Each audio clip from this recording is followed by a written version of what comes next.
Hello, my name is Brant Hunt, and my channel is Discerning What is True. And today is the ninth day, is that right? Yeah, the ninth day of January 2024. And I'm going to be reading another particular work by Alvin Kuhn called Spiritual Symbolism of the Sun and the Moon. And I don't know how long it's going to be, but this, again, I'm really enthralled by this guy, a brilliant guy. Um, He graduated from Columbia University, and basically he got a degree because he was very special. They didn't even have a department for him, and it's just interesting that he had the mind to think. Um, I wouldn't not even think, but had the imagination to see these things, so to speak. How Scripture was being esoteric perspective that almost 99.9% of the people don't see. They don't see. So thank you for being here. And again, like I said, I'm on YouTube here, Discerning What is True. Also, I'm sharing this also on Odyssey and on Facebook Live. So let's get into the work here.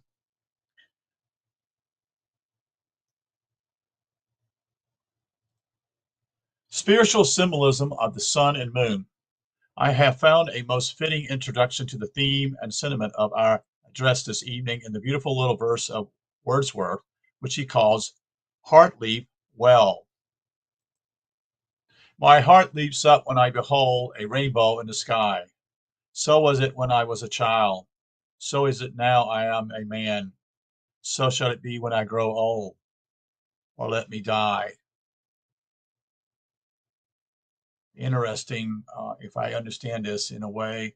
Um, he's in touch with his child within himself. He's explaining this right then as a man, as a child, as being enthralled by the rainbow in the sky. And that's what's kept him alive, you see. And if he doesn't have a desire to live, you see.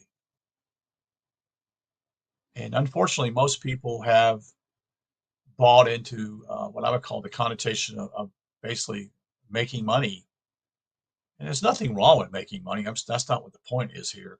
But it is the loss of being a child within your own heart. The child is father of the man, and I could wish my days to be bound each to each in natural piety. There are two things in this little gem of sentiment that are worthy of our attention at the outset of this lecture. The one is the poet's uplift that his life be continually sweetened and deepened by the emotions of a natural piety. Quote, the development of religion under Christian auspices has severed is quite drastically from its original kinship with nature, and it is the purpose and keynote of this lecture to revive some of that primordial links of relationship between the religion, religious emotions in man's heart, and the phenomenon of the external world. For religion once owned to a close affinity with natural events and the course of the solar year.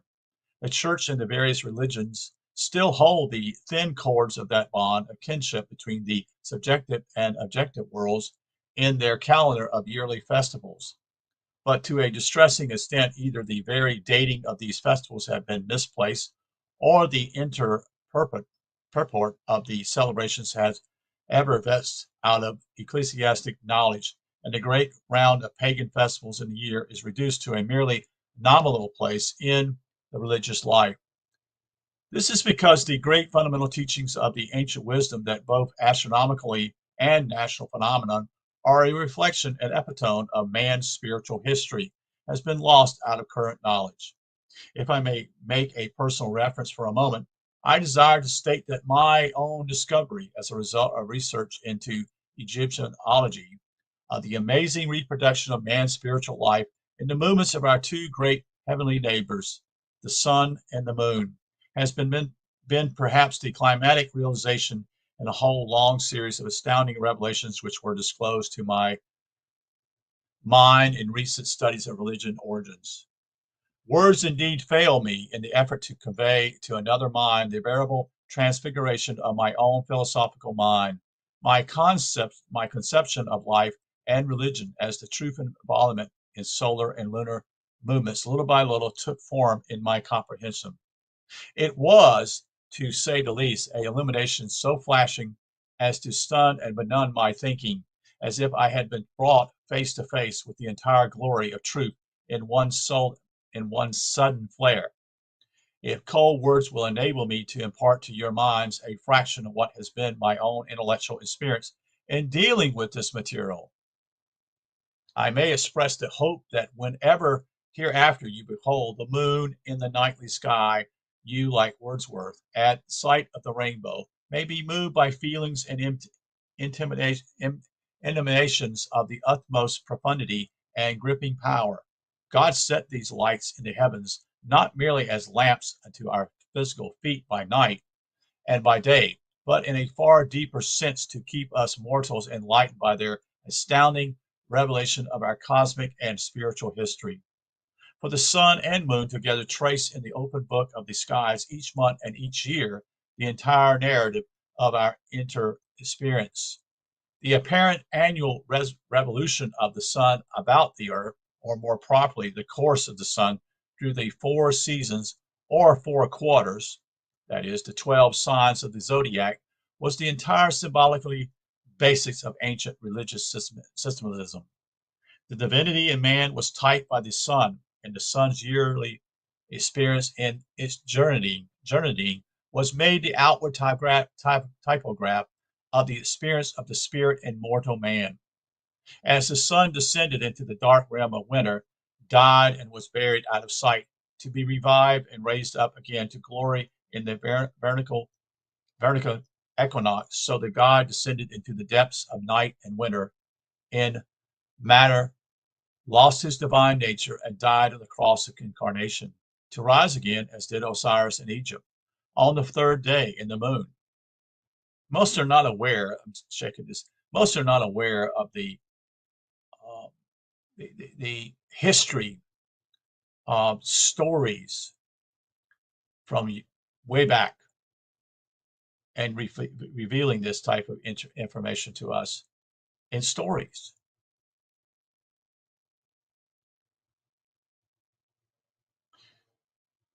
The new moon was born on the third day of the dark period, and this, be it known on authority, was the origin of the 3 days during which all saviors in ancient scriptures reposed in the tomb of death. Yeah, there's a lady who's wrote, her name is D, I want to say D, is a capital D, M. Murdoch. I think that is how you pronounce it, Murdoch. She's on Amazon, and she talks about the saviors in the past. It's not just Jesus, folks. There's many saviors in the past, so to speak. But there are stories. You see, these are stories. These are not physical manifestations. These are stories from the past. The zodiac chart is divided into four quarters to match the four seasons, the four cardinal points, and the fourfold segmentation of man's nature at the junction points of each two of these divisions, or at the two solstices and equinoxes. The ancients celebrated the four great religious festivals of the year. In June came the Great Fire Festival, symbolically of the highest expression of the fiery nature of deity. In September came the festival that commemorated the incarnation under whatever name, you see. In December was celebrated the end of the dark night of death and the birth of quickening of the sun god to new life. And the vernal equinox in March followed the joyous festival of the bursting of the bars of death and matter, or the resurrection. Each of these were of cardinal importance and significance, yet it might be said that of the four, the autumn and spring occasions were the ones of primary rating. They severally symbolize the descent of the God into incarnation and his re-arising after death. They thus typify death and rebirth in the spiritual life of man. The fire festival of ancient days in June has passed quite out of modern ken. Our 4th of July celebration, with its pyrotechnics and old-time bonfires, has chanced to come in. For America, would a certain appropriation not dream by the general mind of the great autumn festival commemorating the death of the god, that's a little g, as he sank below the horizon? The main survival is all unsuspected, our Halloween mummery. It was designated Michaelmas, as Michael is from the Egyptian Maku, the god of the horizon or the balance. The proper celebration of Halloween or All Souls Night has preserved features of the ancient religion symbology which are of extreme significance. The public total ignorance of the hidden meaning of these mummeries speaks voluminously to the decay of ancient wisdom and a knowledge of the forms under which it was defeated. The wearing of masks, which were originally those of animal faces, signify the incorporation of the god or soul that came from spiritual realms in the body of an animal. The mummery depicted these souls as hiding themselves behind the outward mask of an animal body. We, the gods, came to earth and made the bodies of animals our habitation. These were the coats of skin. That Genesis describes the eternity as making for Adam and Eve in the Eden days, as the God took residence in the bodies of the lower race, which he came to uplift. It was a natural form of typology to picture him as looking out upon the world through the grimacing features of some animal. The ludicrousness of the masses was designed to betoken the distortion and sad disfigurement of the beauty of the God as his intrinsically driven nature came to expression, darkened and corrupted by the animal medium through which it passed into concrete expression. Here is the long lost meaning of the mask of Halloween. Take next the divided and bicultural suits worn by the Halloween celebrants. What is the emblematism back of these? Question. Is it not less interesting than that of the masses?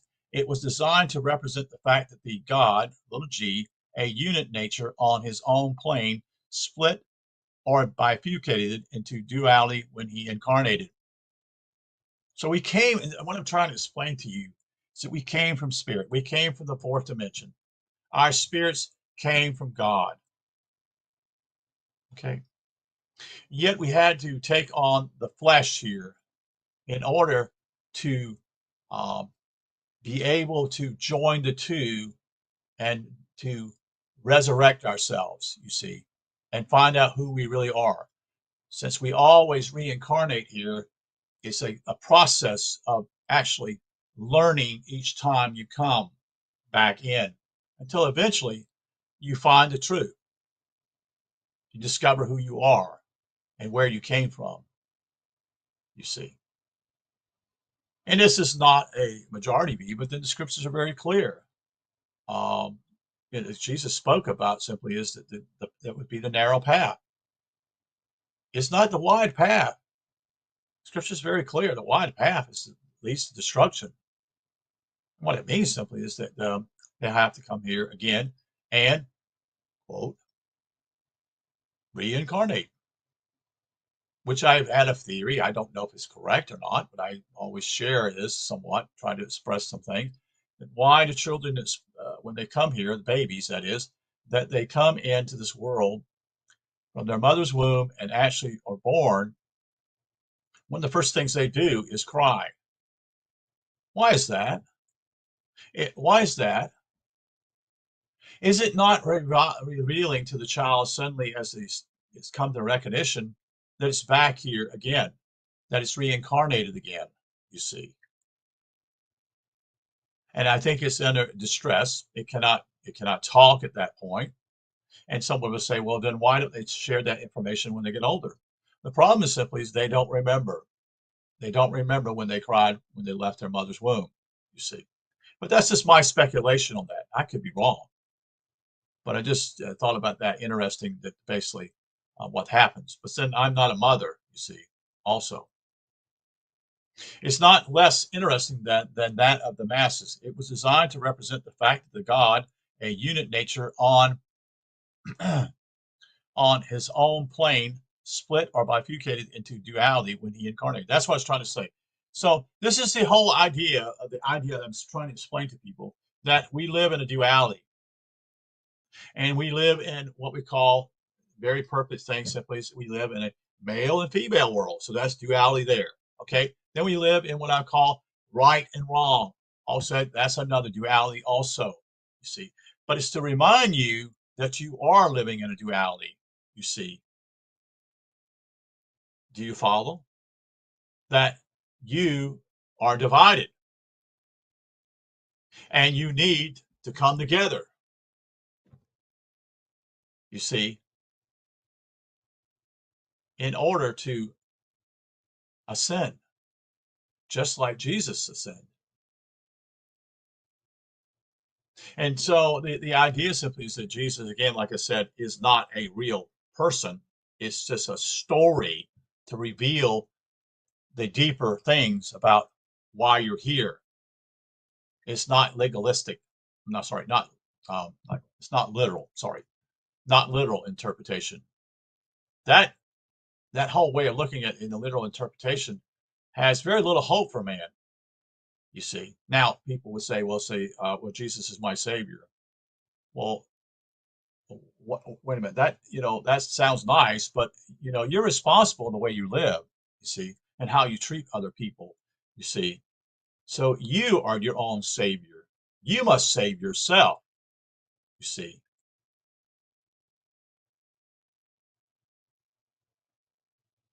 It was designed to represent the fact that the God, a unit with nature on his own plane, split into duality when he incarnated. A great Egyptian verse reads, quote, the soul makes the journey through Amenta, Amenta, incarnate life in the two halves of sex, end quote. There is a great truth back of this statement. Indeed, it is a great mystery of human life. Before incarnation, we as spirits were androgynous, that is, or bi-unit in sex. Sex pertains to the physical body. So see, then what he's saying simply is that androgynous, we were not either. We were not male or female. Sex pertains to the physical body, and the soul, which is sexless, receives a sexual differentiation by virtues of his coming to incarnation in a body. But the bifurcation rises to even higher significance when it is seen to connote also man's duality as a creature of combined physical and spiritual natures. Yes, that's part of the duality within our own selves. It's actually within us too, you see. We took on a body, a flesh. Paul talks about it. The flesh that keeps him from getting his act together, so to speak.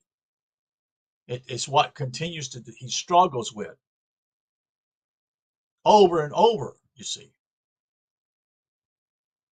And it pertains not only to the male, but it also pertains to the female also. Humanity is divided into male and female. In outer form, it is also divided in each individual between the two worlds of spirit and matter. Man is the result of the union of a soul or immaterial principle of intelligence with a gross body. That's what he says, gross body. This duality, along with the sexual duality of the race, is typed by the divided suit of the Halloween symbolism. Then we have the great festival Easter, typing the resurrection of dead life on all planes. And how do we give expression to the meaning? Chiefly in the outward form of bright new spring clothing. This is not merely a social custom. It arose out of the archaic symbology when man, through thought, it fitting to initiate nature, who was then clothing it herself anew in the brighter glories of springtime. You see, that's why you have springtime colors, green, bright red, whatever you want to talk about. That's what he's talking about here. Ponder a moment over the idea, and you will be able to see an infinite depth of new meaning in the custom of casting off old garments and coming out in new ones. One of the several reasons why the snake was a symbol of the resurrection was his sloughing and self-renewal in the springtime.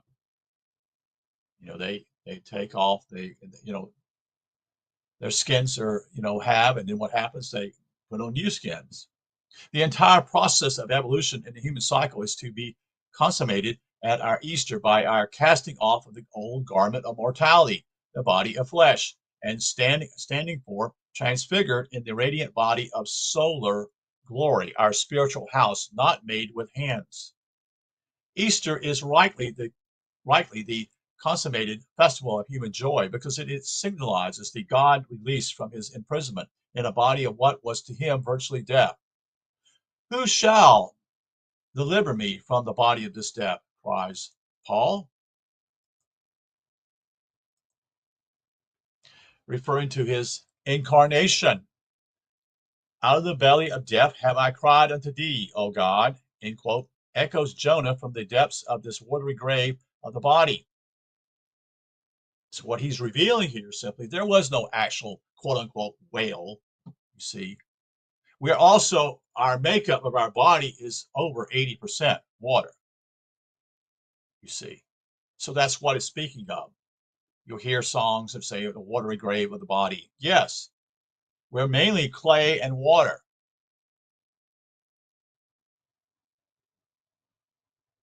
The opposite side of the year, then, must have been the season of grief and sorrow over the God descent from spiritual freedom into bondage of Egypt, or the human body. Our mortal bodies are the flesh pots of Egypt, end quote. And so we find it in the ancient days in old systems. And what he's saying simply flesh pots is that simply is we have to take care of our bodies or else we don't live. We have to feed ourselves. We have to clothe ourselves. We have to wash ourselves. And the older you get, the harder it becomes. In order for you as a spirit to survive, you've got to take care of your body, you see. And most people don't live, so many years, such and such, and then their flesh passes away.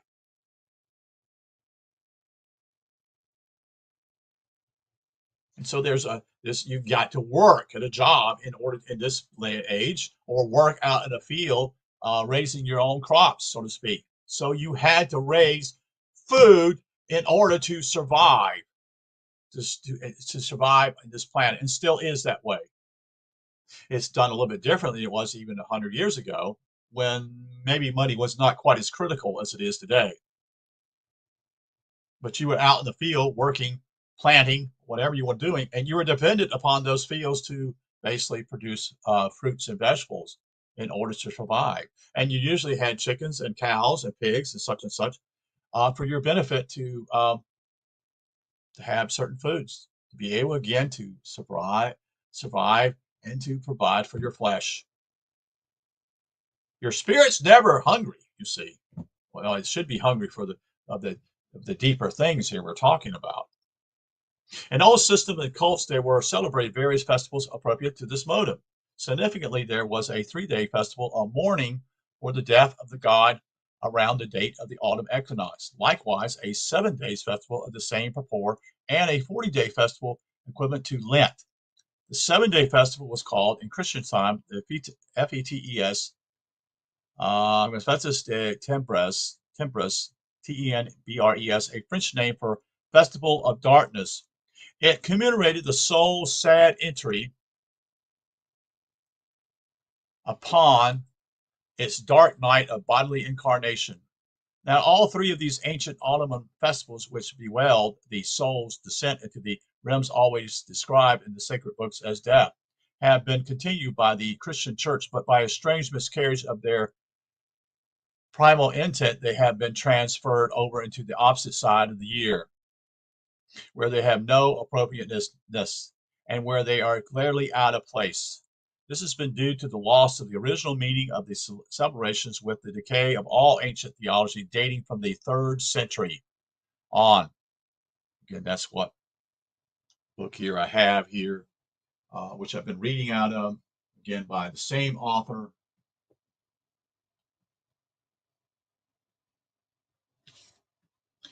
The shadow of the 3rd century, when everything changed dramatically, especially in the Western world.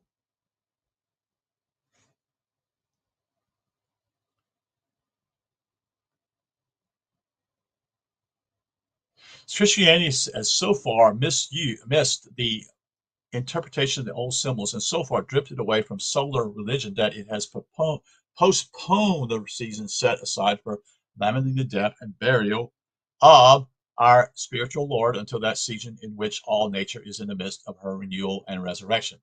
It surely is no time bewailed the burial king of life when he is already emerging from his tombs. The fit time for that is in the melancholy days of autumn.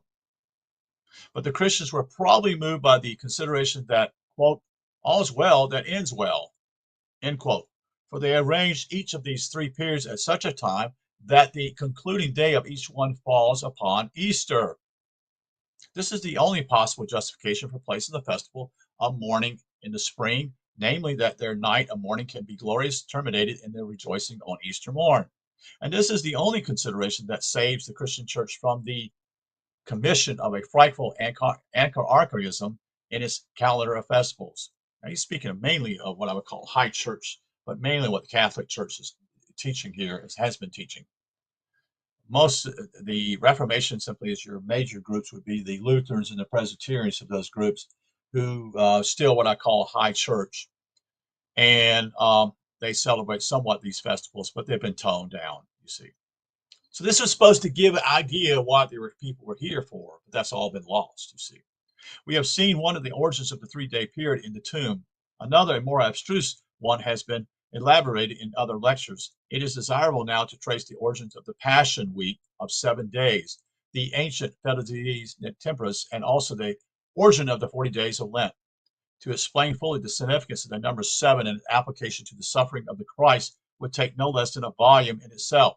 Suffice it to say with the utmost brevity that the divine life in and back of evolution struggle up through 6 kingdoms of nature, 3 sub-mineral, the mineral, the vegetable, and the animal before attaining to the expression of his latent deified force in the 7th, or human stage. Remember, 7 is critical, folks. We have 7 days in the week, you see.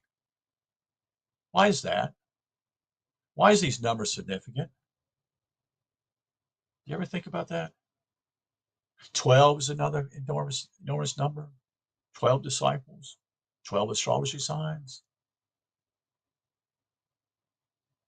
Last night, a couple of nights ago, I talked about the 5 loaves of bread and two fish. Again, the symbology of 7, 5 plus 2.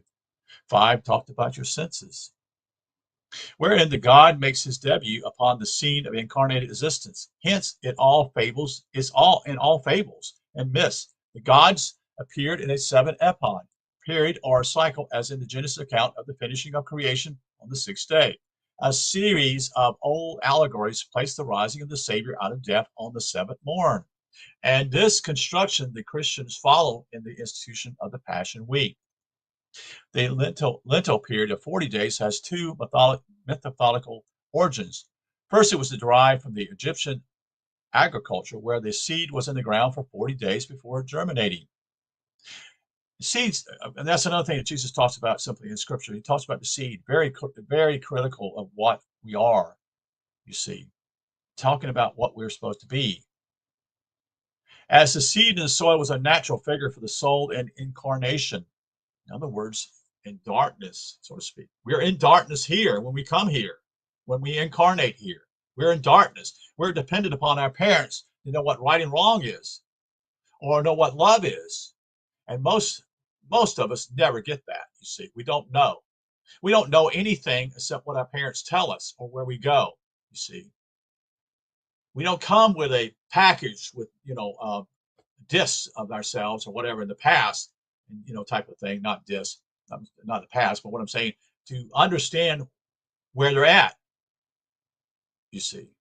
It's a beginning each time someone reincarnates here. Now, those who do well, so to speak, in that incarnation before has the opportunity to spring quicker, that is, to get the knowledge quicker than what it was before.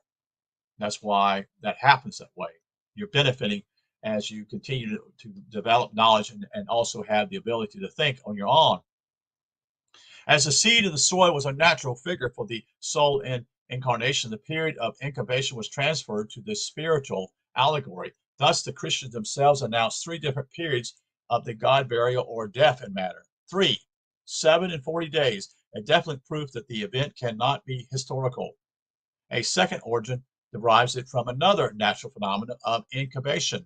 the 40 weeks spent by the human uh, fetus in the womb, as 40 weeks was too large a portion of the year to devote to commemoration of one phase of the spiritual drama. The typical 40 days was substituted, the number alone being significant, and after all, what more natural a typology of the incarnation could be found than the time, the period that you're in your mother's womb. This number 40, which occurs scores of times in all the New Testament allegorism, has been retained at several other points in the Christian year. Halloween has been placed just 40 days past the autumn equinox. And the festival of Candlemas, or the purification of the Virgin, following the birth of the Christos, falls on February 2nd, just 40 days after Christmas. Also, Whitsuntide falls 40 days after the Ascension. But from these celebrations, more or less of the ancient significance of the number has disappeared. From Gerald Massey, that is the book he wrote, Ancient Egypt, the Light of the World, page 745, we take the following significant passage as he speaks. Quote, "But there was a diversity of opinion among the Christian fathers as to whether Jesus Christ was born in the winter solstice or in the vernal equinox. It was held by some that the 25th of March was the natal day. Others maintained that this was the day of the incarnation. According to Clement of Alexandria, the birth of Jesus took place upon the 25th of March. But in Rome, the festival of Lady Day was celebrated on the 25th of March in commemoration of the miraculous conception in the womb of the Virgin, which Virgin gives birth to the child at Christmas, 9 months afterwards. According to the Gospel of James, it was in the equinox and consequently not at Christmas that the virgin birth took place. This passage is valuable from many points of view and should put an end forever to the notion that the Christian Christmas festival has anything to do with commemorating the birth of a personal being from a human mother. It was purely an astronomical celebration. Indeed, when it was officially set by the decree of Pope Julius in the year 345 AD, it was placed on December 25, expressing to match the astronomical date of the birth of Mithral and Dionysus. In the mystery cults, it was the pagans who set the date for Christmas. Taking a rough diagram of the zodiac and its 4 quarters, we may see several large spiritual facts which are fruitfully for our instruction. The 4 quarters types the fourfold nature of man, or his 4 bodies, that is, the physical being his earth, the astral or emotional being water, the mental being air, and the spiritual being fire. The divine spirit in man lives in these 4 shields, which interpenetrates each other in the field of the physical body. It lives in the 4 because it has built them up in its journey through the round of the elements, building a form in and of the matter of each. To contact those 4 elementary worlds, it has to evolve an organism of the material of each. The sun traverses the 4 quarters of the zodiac. It's a glit of this evolutionary journey of the human soul through the 4 worlds of elements. To symbolize this great fact, the year, the month, / lunar, and the day were each divided into a 4-fold section, and the year and the day additionally given a 12-fold partition, i.e. the 12 months, the 12 hours of day and night. Again, day and night, again symbolizing duality also, meaning light and day, and being light and day and dark at night. The lunar months gives us 7 days in each quarter, and 28 is the number of the gestation period in days of many animals. All this numerology and periodicity is part of the great significant fact that the ancients saw in the movements of the sun and moon a counterpart or analogy of the spiritual history of all men. With nature aid, they wrote the drama of human life on the open tablet of the sky. Or rather, it might be said, they discipled the handwritings of Mother Nature itself in the skies, her stencils being the sun and moon. Then we have also the cycle of the great year, a period of 25,868 years. Now, I always thought it's 25,920 years, but I don't know. Okay. measured by the total precession of the equinoxes through the entire 12 signs, giving us the different astronomical ages. Each of these 12 divisions lasted, what he says, 2,155 years, and the ancient sages represented the Messiah as coming at the beginning of each new age under the form of the sign. In Libra, he came as the Lord of the balance, or the King of righteousness. In Scorpio, he came as a divine scorpion to sting the god into incarnational Let, from which he was to awake on Christmas in his quickening to life. In Sagittarius, he came as the half animal archer aiming at the distant goal of unification of his two elements. And in Capricorn, he came as the mountain goat, scaling the heights of the spirit. In Aquarius, he was the water pourer, or universal server. In Pisces, he came as the Ititus, which is why we have the fish sign, you see. The divine fish as the food of man. In Aries, ram or lamb of God, sacrificed for the world. In Taurus, as the golden bull or calf, the male cow of life and plenty of ancient Egypt. In Gemini, as the two divine twins, the God in his biune form, the one of which, like John the Baptist, decreases as the other increases. In Cancer, as the good scarab or beetle, type of the self-renewing divine life. In Leo, as the line of the house of Judah. In Virgo, as the shoot of the vine, constellated in the sign in old zodiacs. Jesus of Galilee came at or near the beginning of the Piscean age or era. His fathers were called the Piscius or Piscius, Piscitulia, little fish, and his disciples were figured as rude fishermen. As we have now entered the Aquarian age, the Messiah should be re-charactered to conform to ancient uses. He should be the waterman or dispenser of the water of life and universal love.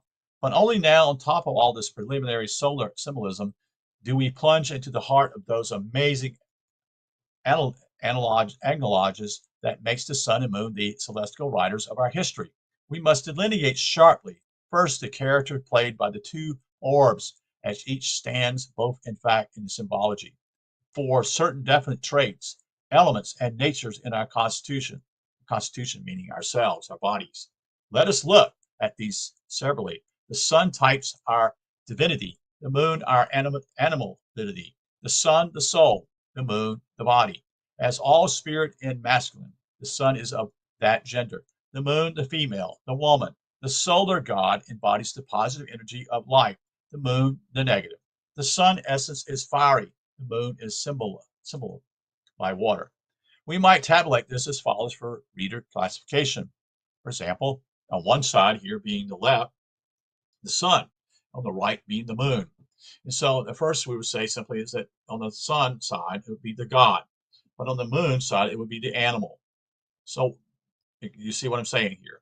And then the sun would also represent the spirit, while the moon would represent the physical matter. The sun also would represent the soul, while the moon would represent the body. The sun would also represent what we call positive, and the moon would represent what we call the negative. And continue, that simply is that on the sun side, again, masculine man. On the moon side, it would be the feminine woman. On the sun, it would be doing what I call the fire. And on the moon side, it would be the water. And on, simply is aggression, light giving, L-I-G-H-T giving on the sun side, receptive, life receiving. See, one is giving, one is receiving. Then the other one would be on the sun would be heavenly life, and on the moon would be earthly life. And then the last would be simply the spirit body, and then the astral body, you see.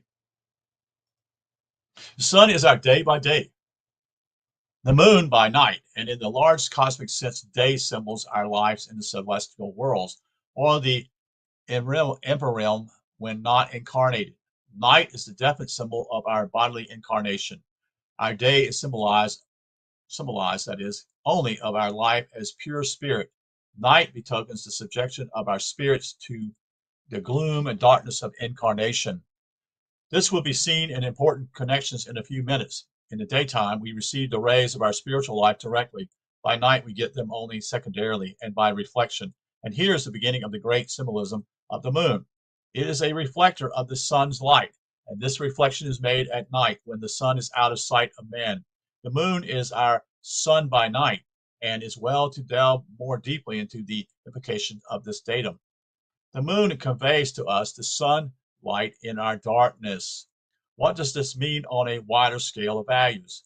It means this: as the night typifies our time of incarnation, the diminishing solar light reflected on the lunar surface is an index of the fact that by no means the full power and radiance of the sun, that is, in our divine light or spirit, can fall upon us or shine for us while in the life and body.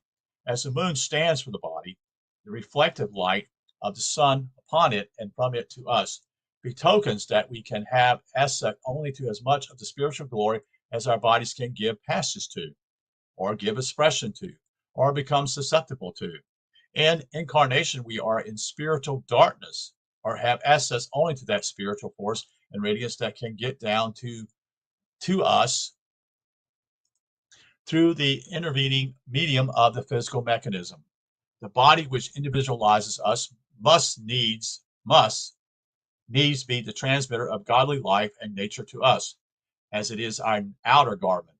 The light from within must come through it to reach us in the outer world. As at night, solar light comes to us reflective, dim and obscured by its passage through another orb. So in our night of incarnation on earth, our divine character shines for us only in that diminished and broken form in which the mechanism of nerves and blood transmit it to our intelligence. The moon is all that we can have of the sun at night. So the bodily restoration and transmission of godly nature in our physical life is all that we can have of deity. Hence the ancient widespread desire to escape the bonds of the body by rigid mortification and crucifixion of its heavenly tendencies. When in incarnation we are deprived of the full glow of our inner light. Our God is then as the hidden sun, and we must get its rays through a reflecting medium, the body. This is why Taht, T-A-H-T, the moon god in Egyptian mythology and religion, is called the witness for Ra, the great sun god. He, through his orb, is the witness to the human race of the presence of the invisible sun. Yeah, we have to quit here a little bit because it's getting, yeah.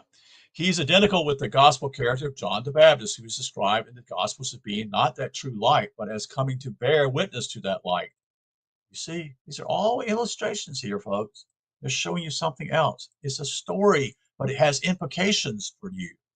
So the moon is not a true light, but stands in the sky of our night to bear witness that the solar light, our God, is still shining. And that's a little g. It's still shining. It thus also symbolizes the human body, which is surely not the light of spirit, yet in its structure and its outward countenance, it reflects and bears witness to the divine spirit that animates it, the God hidden within.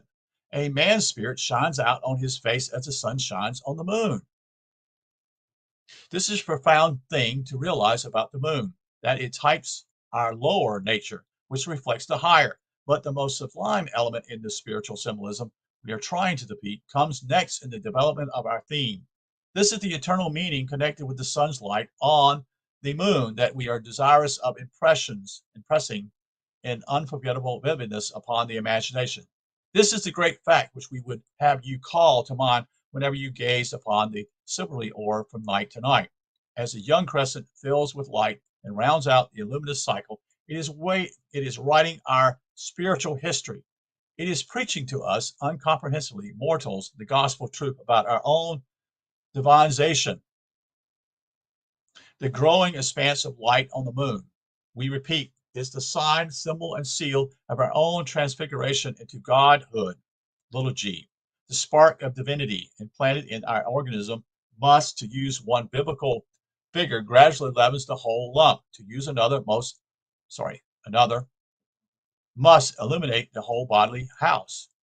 Gladly do the text of the Egyptian Book of the Dead expresses the features of this process. Horus, in his resurrection, is made to say, after illuminating the bodily members one by one, there is no member of my body that is without a God. End quote. He means, in effect, that there is no portion of his nature that has not been divinized, i.e., purified, or raised, or transfigured with spiritual radiance. And this states the whole purpose of human life. The God, lower G, came to dwell within us in order to transform our lower natures and lift them up to a harmony of vibration with his own ethereal personality. As we gaze upon the lunar crescent and see it go on towards the full, the vision should fortify us with the profoundest and sublimest truth about this mortal existence of ours, viz., that we are in process of filling our very bodies with the mantling glow of an interior hidden light, which will steadily transform our whole nature with the beauty of its gleaming. The sight of the crescent, that is from Latin crescere, to grow, should thrill us with the realization that little by little, life by life, divinity is creeping over us, spreading through us. The growing light on the moon is nature's surest pledge of identification. Here is inspired writing of revelation by the hands of nature itself. Here is the Bible whose word no skeptic will deny.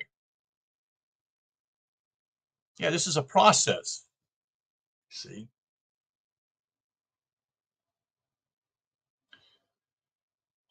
The sun gods in ancient systems were represented as being dismembered or cut to pieces when they came to incarnation. Osiris' body was fabled to have been cut by Sut, the devil of darkness, into 14 pieces, which were scattered and buried over the land of Egypt, to be reassembled later by Isis or Horus, aided by the god Tut, and the body restored whole in its resurrection. Here is indisputable proof that the religious myths were based on astronomical symbolism, for the 14 pieces can have no other basis than the fact that the power of darkness cuts off 14 slices of light from the body of the full moon, or cuts the full orb light of the sun on the moon, the god in matter, into 14 pieces. These are reassembled or reconstituted in the next birth of the crescent. And once more, the heavenly symbolism of the gradual spiritualization of the lower man takes form in the growing light, so that we can understand the hidden ecstasy of the god Horus, when at the completion of the process and the divinization of his whole nature, he cries triumphantly, I am the God entire. Again in lower G. In this same great Egyptian ritual, the Book of the Dead, there is the statement that, quote, Osiris enters the moon on the sixth day, end quote. This has not heretofore been seen as of any point of significance because the symbolism has not been understood. As the moon types the woman, lunar typology was made to match feminine functions, and the 3 dark days of the moon were extended to or represented as 5 to equate the 5 days of the feminine period. As the ovium, the seed of life from above, descends into the womb for putrefaction. At the end of the period, it was used to type the descent of the god into incarnation after a period of paralalia or non-existence in a world of form, and the typus was transformed from the woman to the moon, her astronomical counterpart, or the moon goddess was simply figured as menstruating. This entry of Osiris, or the god, into the moon of the 6th day of the new cycle is the prime origin of the Sabbath, and makes clear particularly why the Jewish Sabbath begins Friday evening and extends to Saturday evening. The descent of the god was timed on solar symbolism, and therefore was made at sunset. Counting from Sunday, Friday is the 6th day, and evening the time of the descent. Jesus and Horus both entered the boat to cross the sea at eventide. And the underlying idea of the Sabbath is the crowning of the 6 rounds or waves of elementary life, non-intelligent, with the coming of the 7th or spirited intelligence and the bringing of peace.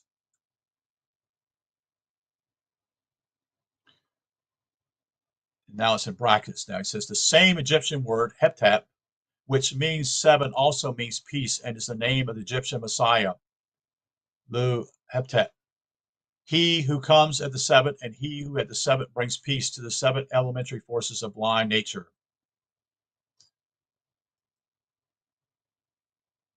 And you'll have to, he says here right quickly, he says, see lecture on the myth of the sun gods for fuller elucidation. That's another book he's done. There was thus a Sabbath on the seventh day on each month, called the Feast of the Tenat, Tenait. Then, as the full moon was typical of the complete divinization of the lower man, and came on the 15th, there was another Sabbath held 8 days later.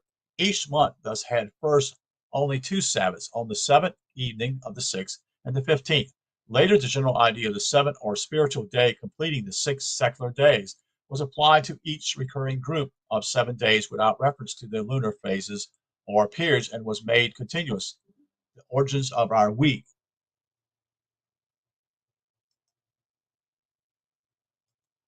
Several of the goddesses, as Cimarron, Ramis, and Istar, as also Venus, were actually named the goddess 15, typifying their giving birth to the sun god at the height of their ascendant condition on the 15th.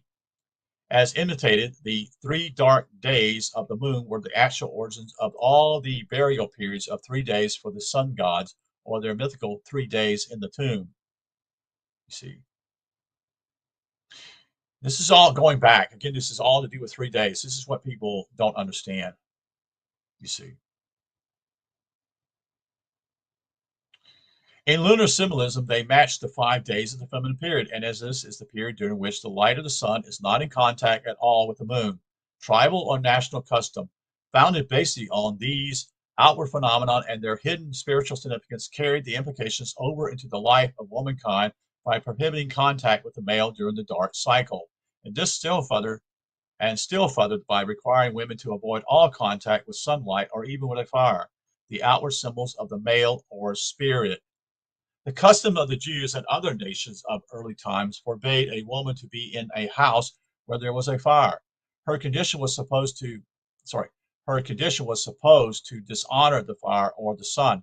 This is the meaning back of the legends of the Greek Diana visiting condign punishment upon the hero who came into her presence while she was bathing. David also looked from his housetop upon a beautiful woman who was bathing and was severely punished for it. You see, we have said that the moon and woman are mutually represented in the typology, now to indicate that these parallelisms are not mere poetic fancies, but that they are grounded on actual affinities in nature. Let us see if there is any actual bond or relationship between them. At once we are confronted with amazing confirmation of the connection. The very basic functions of woman as female are controlled and timed by the 28-day cycle of the moon. There is nothing that can be added to this bare statement, but there is an infinite amount of thinking that can be done about it, to great profit. The great mystery of life is the mystery of sex, and here is one of the most startling phenomena connected with it all. Another most important link in the series of symbolism is this: the ancient books tells us that man's emotional or astral body comes to him from the moon. Our desired bodies are the Hades of the lunar Petrus, of our lunar progenitors. Now the symbol in the astral or emotional plane in all ancient scripts, without exception, is water, as fire is just as invariably the sign of spirit. Which then of the two sexes would we expect to find predominantly on the emotional ray? Need I state that woman is universally adjudged to be the more emotional of the two. Again, we find our table of symbols to be vindicated. Woman, who represents the moon, is typed by water, is under the moon influenced both physiologically as above and psychologically. And how does that typism hold as between moon and water? Again, we meet a astonishing verification of the correctness of our parallels. For the moon, it is not the sun that controls the watery tides of our earthly oceans. Think how nature has been trying to instruct us, and we all these centuries too dull to interpret her daily, weekly, monthly, and yearly lessons. The moon, water, the body, composed mainly of water, woman, emotions, all linked in one great bond of affinity. Nor have we seen the last of the parallels. Still another is to be found in the word lunatic. Moonstruck. The influence of the moon on human psyche states is seen beyond question in the behavior of asylum inmates. At full moon, many cases, particularly of women, show violent symptoms which are not manifested between the lunations. Now, we are ready to examine a series of even more wonderful phenomena and their symbologies in connection with the interaction of the two bodies, sun and moon, as male and female together in general all life. Let us see if it is in the interaction of sun and moon there is any adumbration of this fact, of a truth, one of the most thrilling situations in astronomical theology, almost indeed the cornerstone of religion and philosophy, is clearly outlined in the monthly interplay of solar and lunar movements. Let's take a break right quick here.